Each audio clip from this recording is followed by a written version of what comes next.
अस्सलाम वालेकुम my viewers, क्या हाल चाल हैं आप सबके। उम्मीद करती हूँ आप सब खैरियत से होंगे और रमज़ान को खूब इंजॉय कर रहे होंगे।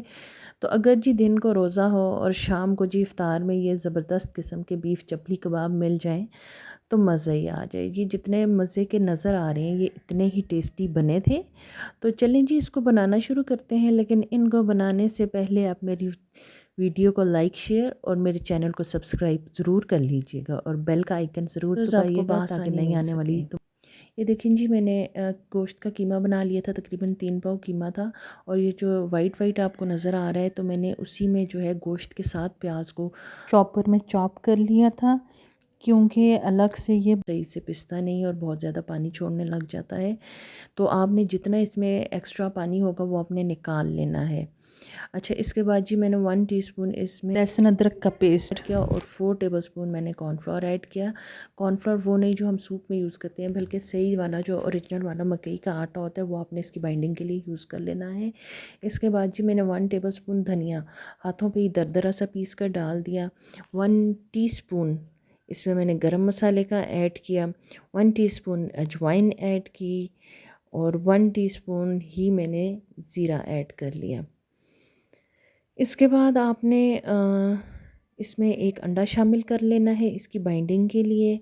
और धनिया ऑप्शनल है, अगर आप डालना चाहें तो डाल लें, अगर नहीं डालना चाहते तो ना डालें। इसके बाद जी मैंने चिली पाउडर ऐड किया है। चिली फ्लेक्स मैं बाद में ऐड करूँगी क्योंकि मेरे बच्चे चिली फ्लेक्स नहीं खा सकते, उनके निकालने के बाद मैं ऐड करूँगी। और फिर आपने इसको बहुत अच्छे से गूँध लेना है। तो ये जी मेरे बड़ा अच्छे से गुन चुका था, ये सॉफ़्ट नहीं था, लेकिन अगर इसमें मैं लेमन का रस ऐड करती तो ये सॉफ़्ट हो जाता है। इसलिए जी मैंने इसमें आमचूर पाउडर ऐड कर लिया और फिर मैंने इसे 10 से 15 मिनट के लिए रख लिया। इसके बाद अगर आमचूर पाउडर ना हो तो आप लोग चाट मसाला भी ऐड कर सकते हैं। फिर जी मैंने हरी मिर्चों को इस तरह से दरमियान में से काट लगा लिया और टमाटर काट लिए। ये मैंने क्यों काटे हैं ये मैं आपको बाद में बताऊँगी। तो जी हम 10 से 15 मिनट गुजर चुके थे, हम अपने कबाब फ्राई करना शुरू करते हैं।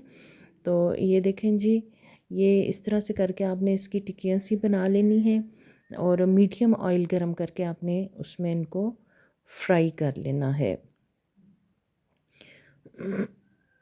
बहुत अच्छे से आपने इसे बना लेना है। और ये देखें जी हमारा ऑयल गर्म हो चुका है, हम डालना शुरू करेंगे। तो जी इसके बाद ये देखें जी, ये हमारी बड़ी अच्छी सी फ्राई हो चुकी हैं। अब हम इन्हें निकाल लेंगे और तमाम कबाब तैयार करने के बाद जो हमने हरी मिर्चें और टमाटर काटे थे इनको भी फ्राई कर लेंगे।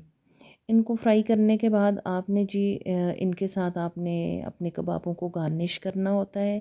आपने अगर चपली कबाब कहीं बाहर खाए हों बाज़ार वगैरह में तो वो इसी तरह होते हैं। अच्छा, अब ये मैं आपको एक बड़ी मज़े की बात बताऊं, अगर आपके कबाब जो हैं वो इस तरह फूल जाएंगे और मोटे हो जाएंगे फिर तो आपके कबाब अच्छे बने हैं। अदरवाइज़ अगर वो बिल्कुल उसी स्टेज में रहे और सख्त सख्त हुए तो वो कबाब अच्छे नहीं होंगे। चलें जी, ज़रूर ट्राई कीजिएगा। अल्लाह हाफ़िज़।